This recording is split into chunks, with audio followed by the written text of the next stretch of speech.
किसी ने बड़े कमाल की बात कही है कि एक वो है जो हमें देता बेहिसाब है और एक हम हैं जो नाम भी जपते हैं तो गिन गिन कर। नमस्ते दोस्तों, मैं हूं आरजे कार्तिक। एक बहुत ही आलसी लड़का था, कोई काम नहीं करना चाहता था।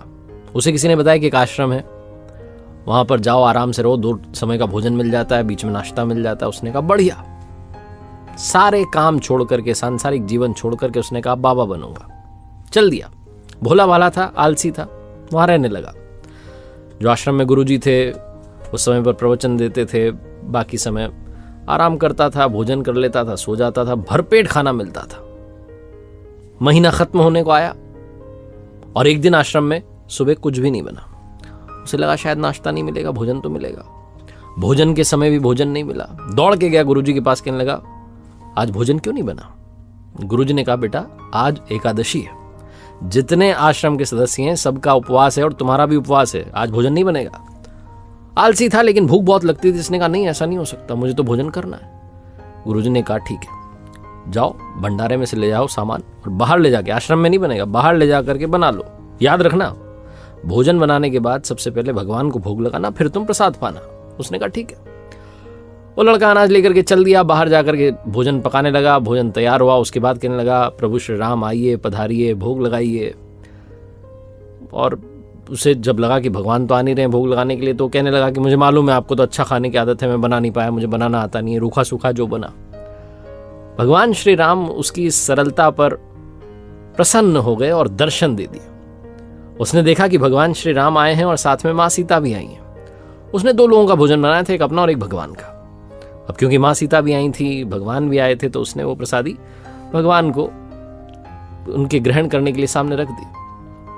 भगवान श्री राम ने, माँ सीता ने भोजन किया और उसके बाद वो जाने लगे।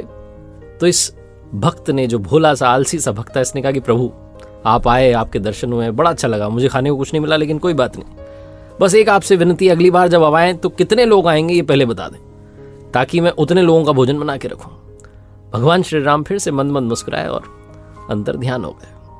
ये आश्रम में गया, फिर से इसका रूटीन चलने लगा। एकादशी आई, फिर वो अनाज लेकर के चला। आपकी बार इसने 3-4 लोगों का ले लिया कि भगवान श्री राम अपने साथ में कोई ना कोई लेकर के आते हैं।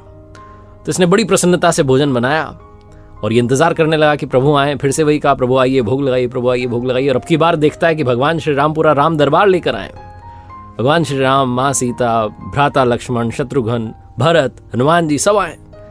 अब इसने 3-4 लोगों का भोजन बनाया था, अब की बार फिर कम पड़ गया। इसका दिमाग ठनक गया। इसने कहा कोई बात नहीं। इसने प्रसादी ग्रहण करने के लिए सामने रख दी, उन्होंने भोजन किया और चले गए। अब की बार भी भूखा रह गया। फिर से आश्रम गया, वही रूटीन चला। फिर एकादशी आई, गुरुजी को कहने लगा कि गुरुजी अब की बार मुझे थोड़ा ज्यादा अनाज चाहिए। गुरुजी का दिमाग ठनका कि कर क्या रहा है, ये कहीं ले जाके बेच तो नहीं रहा है। तो उन्होंने कहा ठीक है, भूख से परेशान रहता है। इसने कहा कि नहीं, मैं परेशान नहीं रहता हूँ, बहुत लोग आते हैं प्रभु के साथ में, उनका भी तो भोजन कराना होता है। तो गुरुजी को लगा पागल हो गया। लेकिन गुरुजी ने सोचा कि एक बार चल के देखते हैं क्या करता है इस अनाज का। वो जो भक्त था भोला सा, वो लेकर के पहुंचा सारा अनाज और पहुंच गया नदी के किनारे और वही प्रेम से जो था पुकार लगाने लगा। लेकिन अब की बार उसने भोजन बनाया नहीं। उसने कहा मैं तो सामान रख लेता हूँ, वो आएंगे, जितने आएंगे खुद बना के खा लेंगे। गुरुजी छुप करके सारा देख रहे थे कि ये भोजन तो बनाया नहीं इसने, और आवाज लगा रहा है प्रभु आओ प्रसादी पाओ, प्रभु आओ प्रसादी पाओ। वो भक्त देखता है कि वाकई में प्रभु श्री राम पधारे हैं, अब की बार तो बहुत सारे लोग आए। तो उसने हाथ जोड़ के कहा प्रभु माफ करना, आप बहुत सारे आते हैं, मुझे संख्या पता नहीं होती है, मेरी हिम्मत नहीं कि मैं इतने लोगों का भोजन बनाऊं, आप स्वयं आइए, बनाइए, खाइए, प्रसादी पाइए।